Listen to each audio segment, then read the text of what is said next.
Hello, everybody. Thank you for watching. It is the American Doofus Show. Don't be a doofus. I'm your host, Barry Welsh. And please subscribe, like, share, and leave a comment if you would. We're joined once again by Chris, and always look forward to having Chris on the program. For those that aren't aware, Chris is a security expert. He owns a global company, and he was involved.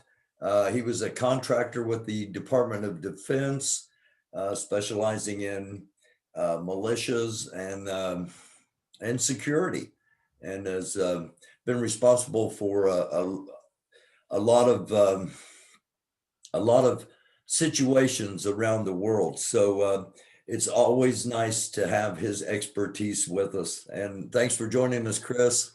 Hey Barry, thank you for having me here, and once again, thanks for having me back. Greatly appreciated. Always appreciate it. Okay, the 6th of January, we saw the Capitol be overrun by a conglomeration of organizations, some supporting President Trump, then President Trump, some just wanting to basically kind of take hostage, if you will, and members of Congress, and leaving threatening messages and chanting "Hang Mike Pence." And we found that there are a lot of ex-military and military, a disproportionate amount, according to news sources. And you have always said, when we, going all the way back to where we were talking about the possibility of a standoff or a showdown, if you will, between NFAC and the Angry Viking group. And you said all along that there will be a lot of military and ex-military involved. Right, because you have to understand that our society is a well, all these groups are a microcosm of our society. Okay. So if you understand that, then then there's going to be either white supremacists or radicalized white people, whatever you want to call it, extremists. Okay. Call them extremists, right wing extremists, whatever you want to call them. They're in these groups. They're in the military, they're in your police department, they're all over the creation, in your workplace, because where we work, where we eat, where whatever, it's just a microcosm society. So you cannot get around those people being there. It's not, it's impossible. So we, even though with the group, with the people inside Angry Viking and the groups there on the 6th, just, I mean, it is what it is. You have to take it for that. But going back to the 6th, that was like really bad, really bad. Yeah. Because the way that I saw it, I saw it as Trump trying to get back Overthrow the government. right, and he's trying to stay in the power, Right. right? And it was obvious that he lost. Okay, it's obvious that he lost. You have all these other people coming out and saying all these conspiracy theories and whatever else, but the guy lost flat out, and because of that, these conspiracy theorists and all this other stuff, they actually believe that, right? Right. And then he fueled them on. Hey, we're gonna go down to the Capitol, this and that, blah blah blah blah blah blah blah. He didn't even go. I know, and I'm going to be walking with you. He made sure and say, yeah, and um, I I've had all my stuff removed from the 6th of January. All of my documentation has been taken down. But yeah, I remember commenting on that. Like he said, I'm going to be leading you. We're going to walk, and I'm like, you're not going nowhere. Yeah, he didn't even go with them. And then all these people, did all this stuff for him, and they're all locked up. And he's probably just like sitting back and laughing. And I'm like, wow, like you people are really this stupid? Yeah. And the same thing with this, whoever this Q is for Right. QAnon, he's got to be just sitting back thinking, these people have believed some incredibly asinine stuff. I wonder how much more I can make them believe. And you know what? And and that's the sad part about how brainwashed, and how easily manipulated Yeah. people really are in our society. I mean, not just our society, but just globally. Yeah, But but here, um, that's really dangerous. it is. Okay? That's really dangerous, and it's not going to stop. I know. That's the we've got to stand up. I did an episode standing up, telling truth to lies, and calling, about calling out these lies. And had it happened in the QAnon in the beginning, instead of people just laughing at it, um, it manifested into uh, something that's impacted millions of people, and have millions of people believing things that are just you know that the country's ruled by vampires and cannibals, and and basically hijacking the Save the Children movement, Right. which you know if they would put all of their focus behind ending child trafficking, I'd be all for something like that. But they just use it as a ploy to get people down a rabbit hole. Right. And the whole thing about it, I think people love to believe a lie before they even believe the truth, Yeah, you know. yeah, So that's how they keep them. It's like dangling the carrot, yeah, in front of a horse. And we'll keep telling them this, and they'll be getting more revved up, and we'll make them do this, to make them believe, hey, I'll get back, I'll win my presidency back, and if they do this, this is what's going to happen. And see what the sixth, I mean, was kind of just like the beginning of all this. I mean, I kind of been saying this for some time. I haven't said it on your show, but the sixth was just like the beginning, you know. And I had I know a whole lot of police officers that work on the Metropolitan Police Department of Washington D.C. and I talked to them frequently, and they were telling me they're like that was horrible. They were telling me like a lot of officers suffered heart attacks from that, wow, you know, and they said it was just sheer exhaustion, from all the stuff that was going on, yeah, yeah. Um, Because not only were they physically taxed, but mentally they were incredibly stressed as well, right. And fearing for their lives. right, exactly, exactly. And I think I said this before on I think your last show or when the last time I spoke. I said if that had been any developing country that occurred, all those rioters and insurrectionists or whatever would have been mowed down. Right. Seriously, they just would have been murked. The military or the security force, police forces that would have been there would have just opened up on them Yeah. relentlessly, and Yeah. that would end the story. Yeah. Well, I don't care how many protesters there were, they just would have been the security forces would have fired indiscriminately, didn't care who they hit, made no difference, you know. Um, and but if that would have done that here, I think that would have sparked something else. Yeah. Um, then So, so you said you think the 6th of January was just the beginning. Were you surprised nothing happened during the inauguration? actually, I wasn't surprised because You one, weren't? no, there was just too much security. There Okay. was way too much security out there, and Okay. and you couldn't get past the barriers, to get to the Capitol and all the rest of these places. DC was just shut down. Right. It was just shut down. So just knowing how to think like your enemy for a split second, um, that eventually those troops have to leave. Yeah. And when those troops start to dwindle and go back to their home states, I really believe that there'll be attacks in DC. Wow. Uh, Okay. All right. and as you know, in any insurgency, um, taking out leadership is like really, really, that's one of the top things. So um, it's like You talk about internal security, like the police, okay, um, uh, federal agencies, you know, those those people, like the chiefs of police and uh, heads of those agencies, they're targets. Right. They're targets. People in Congress, they're going to be targets. Right.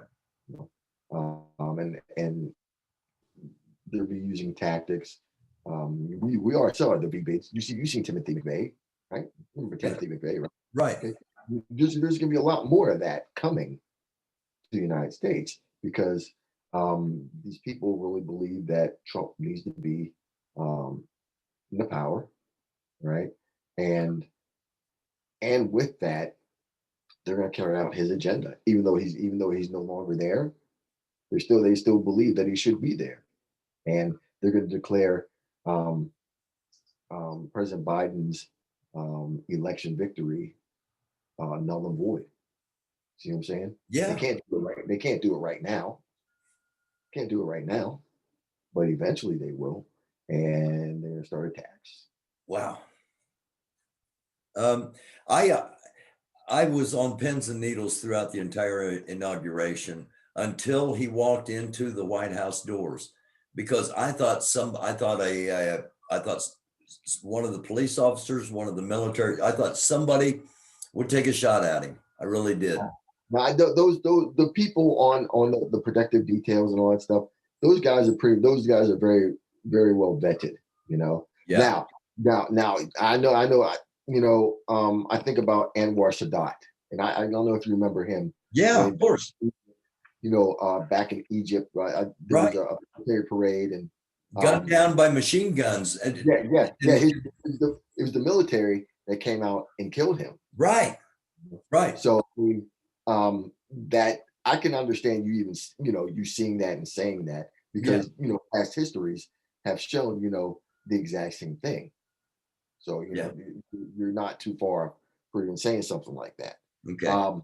But those guys um, are law enforcement and our military, active duty military people, and even our National Guard, they're pretty well vetted. You're not pretty well. They're very well vetted. So Yeah. you don't have to worry about that. And they're really there to defend the Constitution, against any enemies, foreign and domestic. And this is a little bit off topic. Well, it's off topic. Um, there has been, from the moment I started documenting Grandmaster Jay and the NFAC, there's been a group of people that believe that Grandmaster Jay was part of Trump's security detail. I say there's no way that's possible because, number one, the guy can't shoot.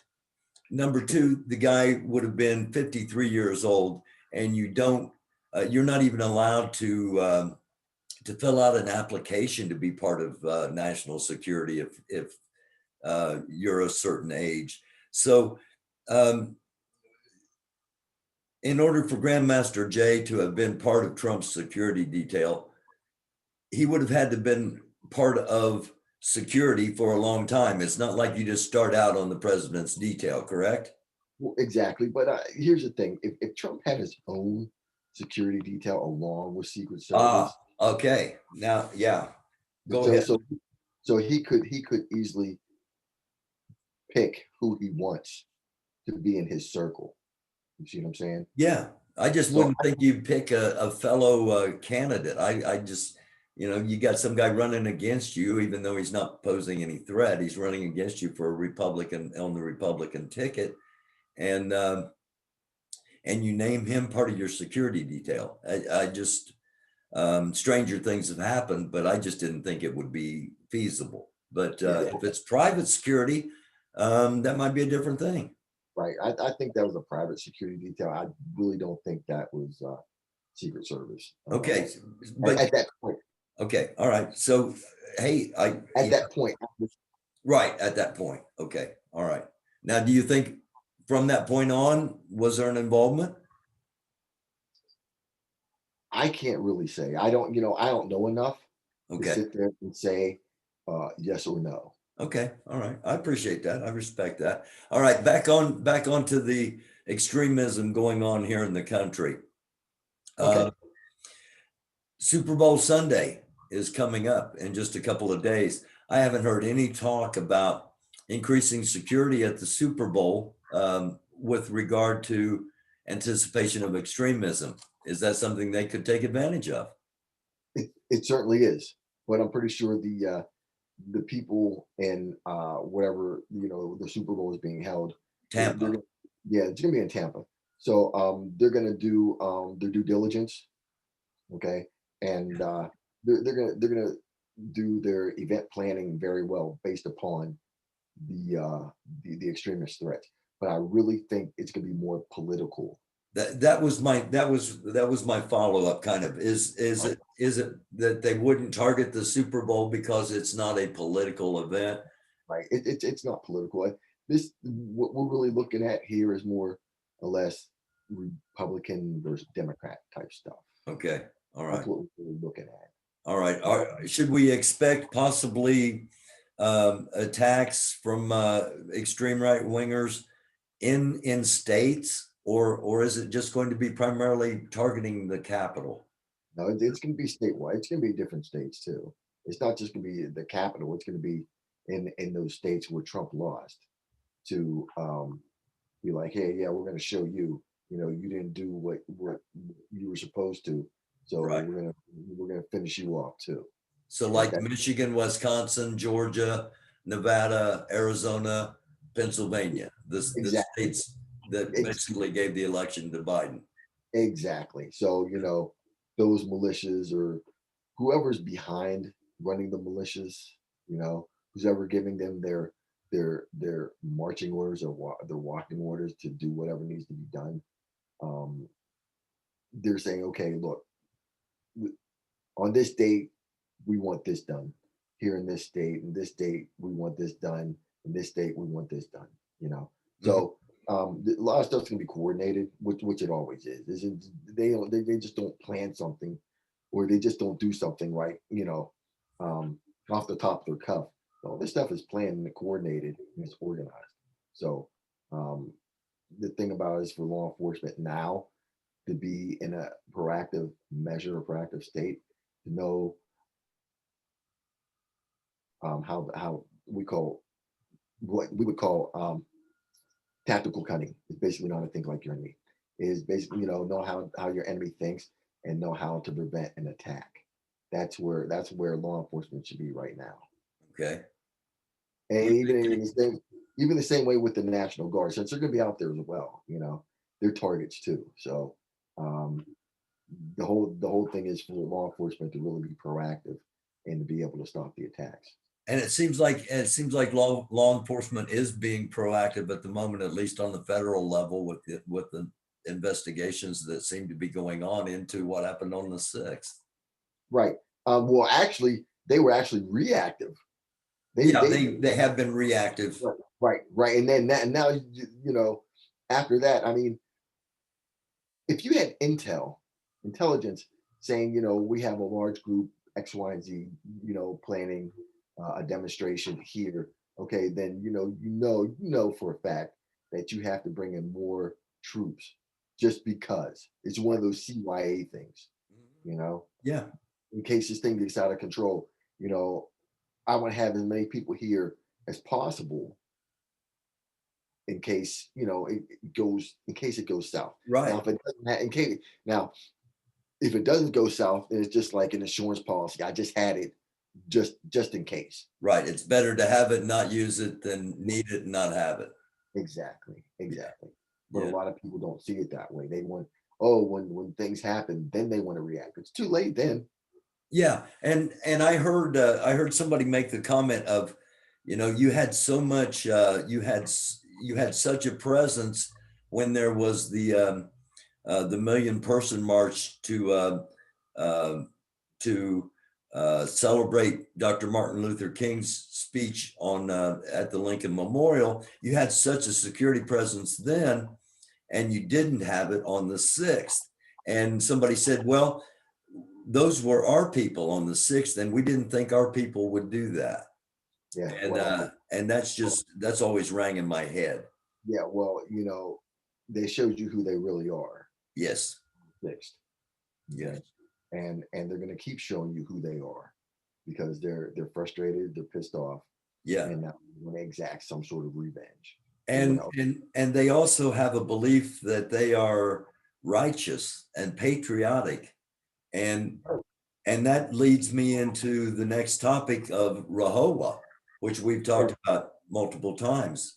And to me, that is still Exactly. an And like incredible danger exactly, in our country. and that's and I think the other day I wrote something to you Yes, you did. about how a lot of these people are being charged with sedition.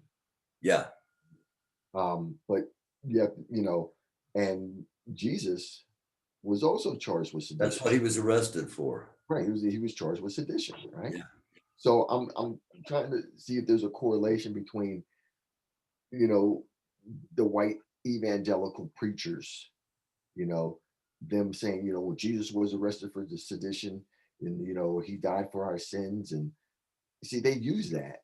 yes. They use that to inspire people to go do things. There were And there were some white evangelical preachers that, and they still are, saying that Trump is Jesus. And I say oh, that with a straight face because they say it with a straight face. It's hard for me to say it with a straight face, but they believe Trump is Jesus. oh boy, if they're preaching that, Yeah. then that's a big problem.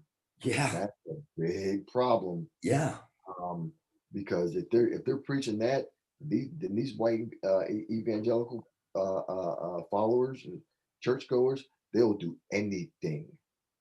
They will do anything Yeah. to oh wow, Yeah. I didn't know that. Yeah. Yeah. And to me, that is, we keep hearing that Homeland Security and the FBI are saying that our biggest threat domestically is extremism. And Right. and and and to me, this whole concept just plays right into that. Yeah, and so therefore, if they believe that Trump is, Jesus, and he's saying, okay, overthrow do this to this group of people, do this to this group of people, people are going to do it. Yeah. If they really believe that, it's just like, whoa. Yeah. Like I said, man, this is some dangerous stuff. I know, incredibly dangerous stuff. And I hope more people start talking about it, and I hope more people start becoming aware of it. Yeah, Now, because go ahead. no, go ahead. I apologize. No, I was just going to say, I know you're not political at all, but the transition, a relatively peaceful transition to power, where are you seeing us in the world at the moment? Where are you seeing the United States? Right. I think we're trying to get back on track. You know, Trying to be a world leader again we're instead gonna of a dominator? leader is. I think leader is a better word than dominate. Yeah, Okay, because I think for 4 years, the perspective was the United States wanted to be a dominator, and right. and we're getting back on track trying to be a leader. Right. So right now, I don't know if your audience has even heard or even heard about China and Taiwan. Right. Okay. Um, China is they're trying to move in on Taiwan, Right. and Biden is basically sitting there and saying, no, that's not going to happen. So Biden is saying, hey, I'm gonna put my foot down. You're not going to cross this. You're not going to cross this line. If you do, we're going to tax you. Okay, we're gonna do what we have to do so you do not invade Taiwan. Right? So the other thing is we also sent troops back out to Syria. After Trump called everyone back because of the whole ISIS thing, Hmm. we're putting troops back into Syria because ISIS has not been um, really taken care of. That makes sense. So Yes. there's a lot of stuff going on that's actually not being reported, Right. you know, mainstream media, just like the stuff going on in Israel in the West, or Israel and Gaza, and Israel and Syria. um, with the strikes going on in Syria, hitting Iran's targets, right?